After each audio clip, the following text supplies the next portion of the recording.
What are the three key fantasy football questions surrounding the Washington Commanders going to 2022 training camp? It's time to break it down right here and right now as we begin another edition of Locked On Fantasy Football. Are Locked On Fantasy, your daily NFL fantasy podcast. Part of the Locked On Podcast Network. Your team every day.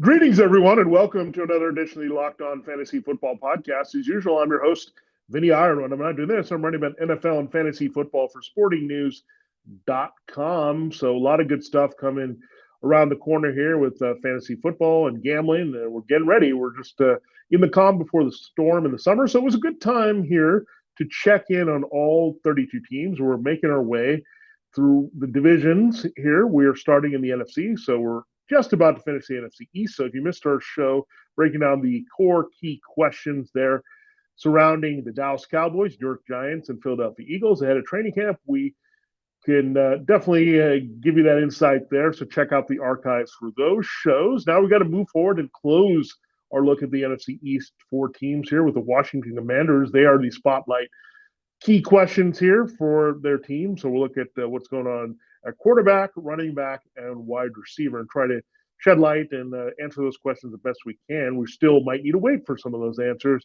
as things develop in training camp in the preseason here before we decide where we want to invest most and how much we want to invest here in the Washington Commanders for fantasy football. Thanks for making Locked On Fantasy Football your first listen.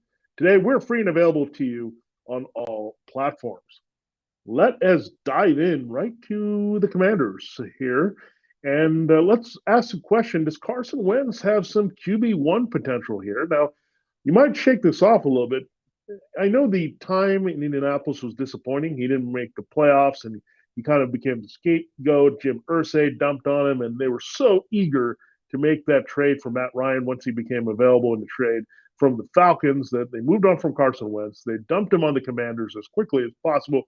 I think it was a bit of exaggeration on how poorly he played. He did cut down interceptions. I get it. He left a lot of throws on the table and reality-wise didn't play well down the stretch when they needed him most to finish their push toward the AFC playoffs, at least as a wild card. So in reality, Carson Wentz did let down. But there were some moments that Carson Wentz had in fantasy last year. He was rather prolific and usable as a streamer with the numbers. So now he's in an offense that he's probably going to be required to throw more. Really, if you get out of Indianapolis and Jonathan Taylor is not the centerpiece and the feature back and what the Colts want to do is play off that running game, you're going to have some opportunities open up to throw a little bit more. Now, with Carson Wentz, the key has always been staying within the offense and staying healthy. Those are the two things that he must do a little bit to execute at a high level, cut down those mistakes, not try to do too much, but there's potential for him to put up some big games. We've seen that with Wentz, whatever team he's been on, whether it's been the Eagles or Colts, and that will carry into the Commanders. Now, are we going to think about him as a QB1? Are we going to be excited about that? No, but he's on our QB2 radar, a guy that could be useful off the bench in a streaming situation as well. So the weapons are there, and they did try to improve those weapons. This offensive line is actually pretty good with Charles Leno there at left tackle. They're pretty solid around. They know they lost Brandon Sheriff, but they replaced him with the guy that the Sheriff replaced there in Jacksonville and Andrew Norwell. So pretty good offensive line, good rotation there for Washington with those five guys up front. So decent protection, which is important for Wentz and his durability issues. They do have a little bit more downfield passing pop with the rookie Jahan Dotson. They should also get Curtis Samuel back healthy, hopefully. I mean, he was just a non-factor. His first year with the Commanders following Ron Rivera and Scott Turner from the Panthers was very disappointing, couldn't stay on the field at all. So you do essentially get two new receivers in this mix with Curtis Samuel and Dotson. That drops these complimentary guys, Cam Sims, De'Ami Brown, Dax Milne. Those type of players are now on the back burner. And then going deeper, they actually have some depth here with Kelvin Harmon, who I really liked at one point before injuries caught him out of NC State, and Antonio Gibson. So looking at the weapons, they're not bad. You also have a tight end who needs to come back well from his knee injury. ACL ended last year, but they still consider him a big part of what they want to do offensively. We know Scott Turner has ties to North Turner, who produced good years out of tight ends and particular offenses throughout the year. So Logan Thomas should return. There's not a lot there. They have John Bates as their number 2 tight end. So when you look at the weaponry, the protection for Carson Wentz, it's there.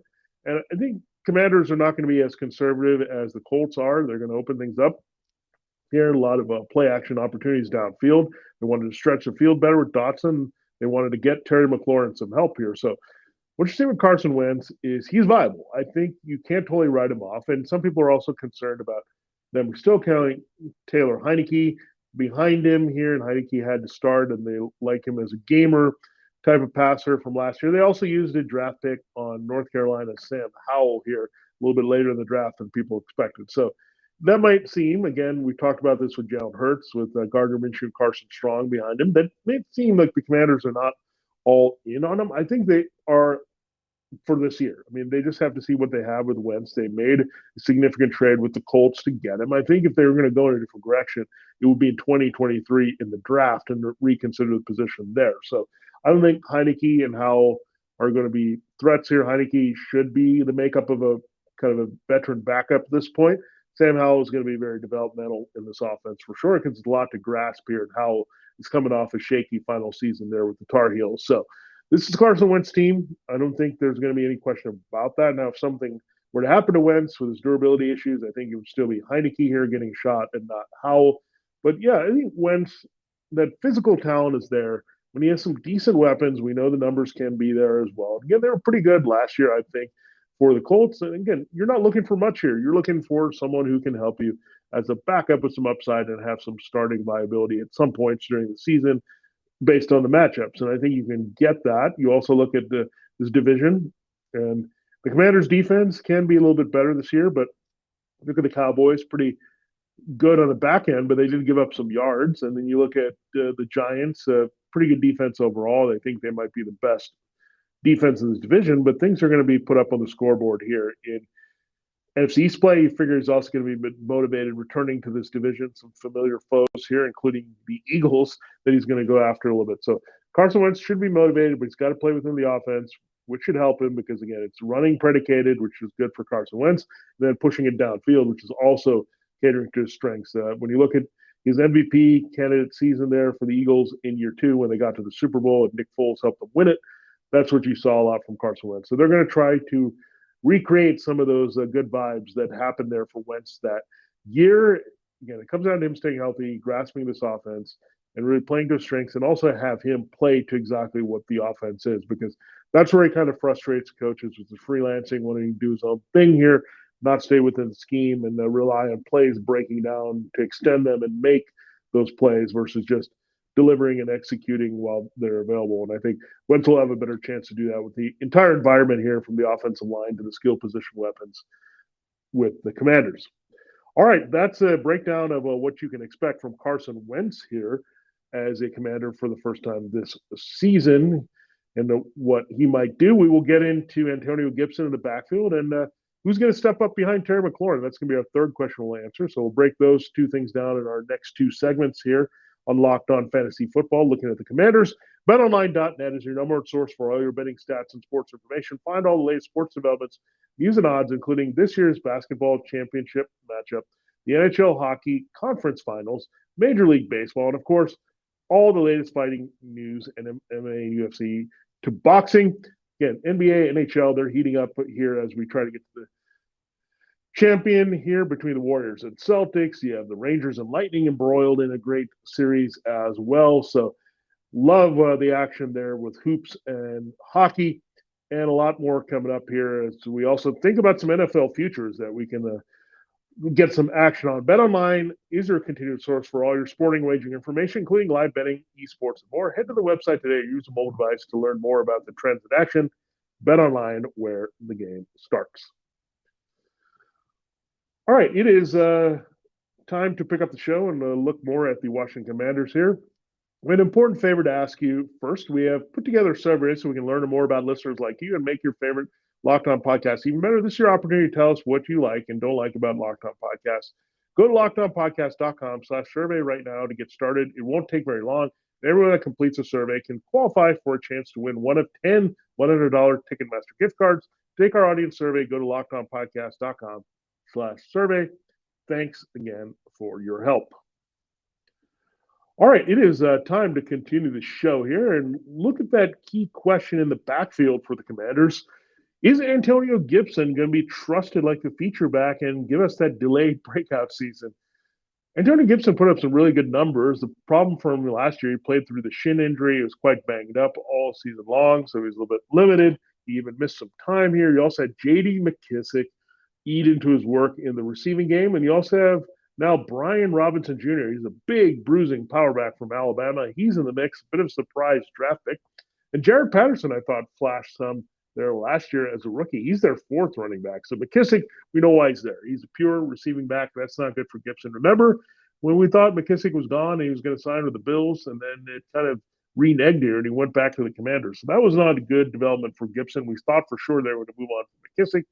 Then they go out and get Robinson, which adds another element here that's different from McKissick, where he's the pass catcher, while Robinson is just the power back who can steal some touches from Gibson in the red zone. Then on top of that, you have Patterson, who's a pretty good swing backup as well. So all of a sudden, some interesting depth for this Washington backfield, and it's not inspiring a lot with Antonio Gibson right now. Again, durability is there. I think they want to trust him more in a bigger role, but keep in mind he's a converted wide receiver, and that was kind of the role he had. They had big Christian McCaffrey plans for him at one point. There was that comparison with the Rivera-Turner connection here, but looking at Gibson now, I mean, this just does not bode well because, again, another signature of the Turner offenses there, whether it's Norv or Scott, get that power back, pound, use it, play action, throw downfield. Again, plays over with Carson Wentz's strength there. We're playing off the run, using the play action, staying within himself, not trying to improvise, stay in the pocket, deliver that ball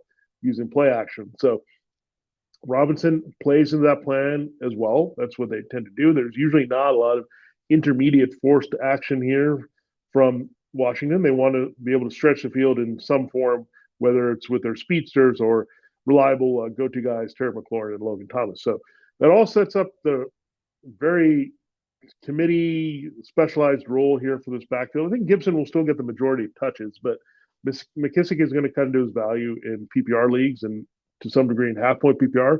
Robinson is going to pilfer some touchdowns. It's just inevitable here.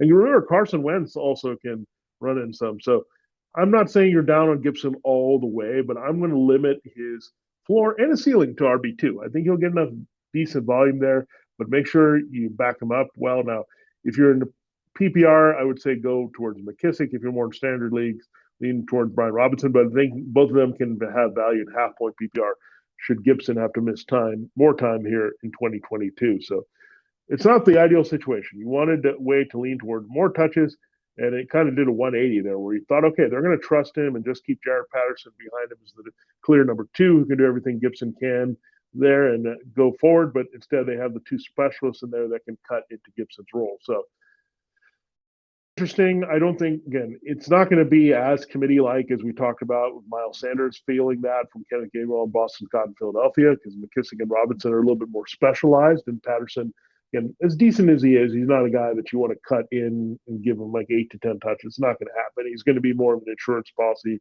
there for Gibson. So all that in mind, again, just be wary of Gibson. He's still pretty special talent. They still need some help in the receiving core.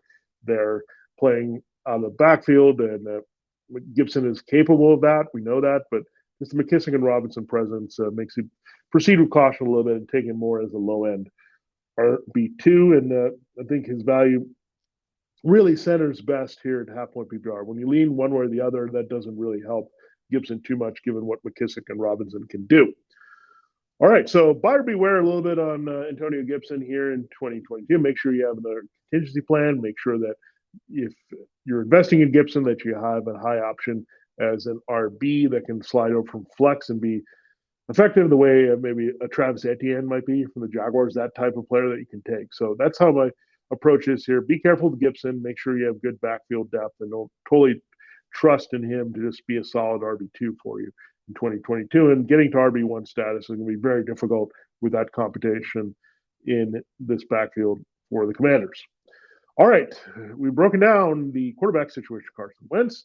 The running back, scenario is here with Antonio Gibson. We will look at Terry McLaurin. What do the additions mean, and who's going to step up outside of Terry McLaurin to help Carson Wentz here in 2022? They got him some help. I do have to tell you that make sure you're checking out all the great shows here on the network. We've got our draft coverage continuing. We also have a great show crossing over with fantasy football and Locked On Fantasy Basketball. So love what Josh Lloyd is doing there. So some great shows, whatever you're into, whatever team you're into, whatever aspect of sports you're into, Locked On has got you covered here across sports. And it's a good time to explore the other podcasts here on the network. Expand your reach because you'll be informative and really just locked in sports fan here the more you listen to Locked On Network. So please do that.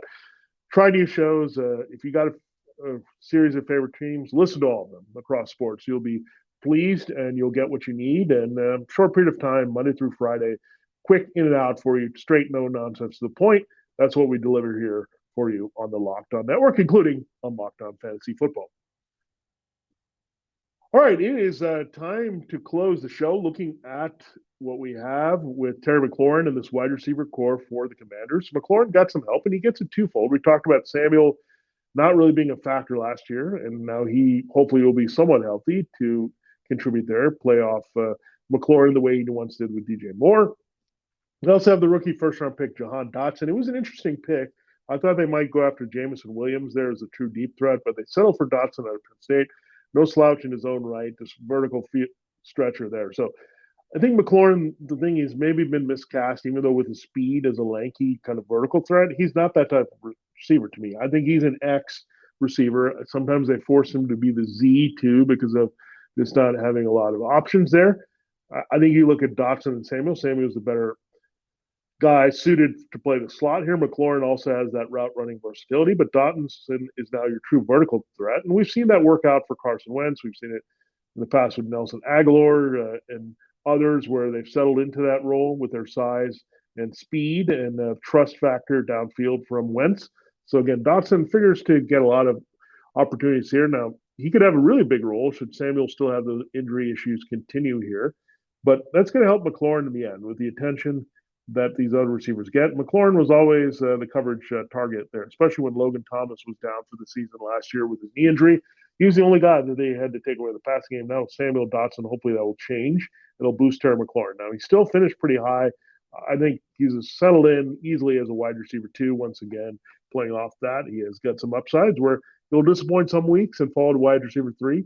And then other weeks he'll end up in the top 12 in scoring as a wide receiver 1. But McLaurin's going to be solid overall when you look at the numbers here for McLaurin. So he's a guy that you can plug in bottom line in your starting lineup now that he has some help. Now, who's going to be the guy that you would trust most? Now, Dotson and Samuel, interesting case. I'm not going to invest too highly in Samuel. I'd rather go after the rookie a little bit more because he's got that vertical outside perimeter number 2 role here. Now, you look at Cam Sims, Naomi Brown, Dax Milne. We talked about these guys, Kevin Harmon there. Alex Erickson is also hanging around, the former Bengal there. And Antonio Gibson, who has it golden, I should say. And it's hard when you have a couple guys there with similar names, but Gandy Golden is also on the step chart here with the Commanders. But I would think it revolves around those top 3 and Thomas right now. Should Thomas come back from his knee injury pretty strong here?